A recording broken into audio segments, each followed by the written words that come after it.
let's talk about today with what's going on with Ukraine and Russia. Okay, on one end, Biden's talking about the fact that Russia's going to attack Ukraine. Russia's going to attack Ukraine. Russia's going to attack Ukraine.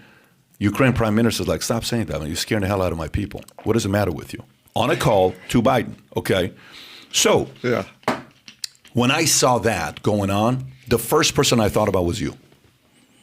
I'm not kidding with you. First person I thought about was you. Yeah, I'm thinking of going to Ukraine, actually. Okay, so then maybe you're going there to do some business. So first person I thought about was you. I said, I wonder how John reads this story. The day-to-day guy reads this story saying, oh my gosh, Russia's going to go in there and take whatever they want from Ukraine, and it's going to suck. And then, maybe somebody that's a little bit more educated, that's complete something else. Maybe somebody else that's a little bit more educated and follows news a little bit more and knows, here's what's really going on over there. And, maybe somebody that's a little bit skeptical with, Biden talking about the fact that he had dealings with Ukraine and he's made money from Ukraine and a big guy and all that other stuff. I said, I wonder how John looks at this. Because I know, John, politically, which way you lean. I know which way you politically lean. But I also know, as much as whatever side I lean politically, left, right, center, registered independent, I still sit there and say, would Trump have contacted Russia to help him with the election? What chances do I think that would happen? That's pretty interesting because everyone's talking about it now. And this Adam guy, Schiff, made it. There's certain, no question about it, there's evidence that there was collusion with Russia. Like, oh shit, he just said it. Damn. And then this and this and that. And then the dossier came out. It was set up by Hillary Clinton, $35 million. And then Durham comes back with the investigation. Mueller spent $40 million. This guy only needed $3 million. Oh shit. It was all Hillary the entire time. She's the mastermind behind it.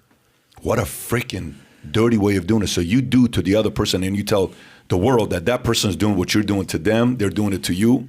You really are a con man at the highest level. So from your end, give us all potential scenarios of what's going on with Ukraine, Russia. Let's see if you're going to be open about it instead of maybe being selective and just giving us the side that you want to give us. What do you think's going on there? I just came from Nassau in the Bahamas where I was teaching a course. Nassau was the pirate capital of the world at one time, Pirate Republic. Yep.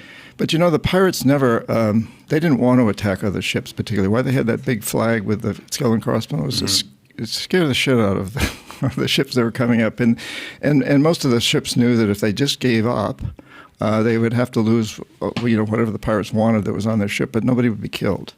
It was the flag, the fear. The pirates would appear on the deck semi-naked or maybe naked, looking very fierce and so on.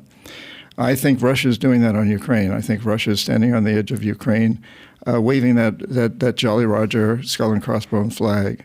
And it's trying to negotiate. It does not want Ukraine to become part of NATO. It's trying desperately to bring people. It's been very successful, incidentally, and now the heads of many countries are talking to Putin. They wouldn't have before. So in a way, they're getting their way in terms of getting everybody to talk to them. The United States is getting all upset and involved in it, and certainly Biden is wanting to look very strong. It's an election year, and he's wanting to look strong. So he's making it sound as though Russia is absolutely going to attack Ukraine. Who knows? But I was speaking at a conference in Russia in 2017, along with Putin. We were both speaking at the conference. I got to know his top economic advisor, Sergei Glashow, very well. He and I flew to Kazakhstan together and spoke there. The sense I got is that Putin is a very shrewd operator. He's very, very clever, and he knows the world pretty well. And so he's trying to get whatever he can out of this. He's using the leverage of his troops on the border to talked with all kinds of people, to get recognized. He loves to be on the front page. He's getting on the front page a lot. Will they actually attack Ukraine or not? I have no idea. But I do know that the United States and many other countries are feeding into his hands. You don't think there's anything else going on there that's politics behind closed doors that we don't know about? There's lots of stories behind the stories for sure. Any potential, like what if it could be maybe this, it could be this, it could be that. What are some things you would speculate if somebody hired you to investigate this? Well, I think it could be part of it is that Putin is trying very hard to win friends with China. He sees that China is going to probably control a third of the world's economy in the next 10 years. That's the way it's headed. Russia is a country that's kind of left out at the moment. You've got China and the United States are at center stage right now. They're duking it out, so to speak, and Russia's left on the outside. So Putin's struggling very hard to get back in there. So you think that's the only thing? You think the only thing is the fact that Putin is trying to get back in there? So if you enjoyed this little short segment from the podcast that we did, here's another short segment to watch. Or if you want to see the entire podcast, click over here. Take care, everybody. Bye-bye.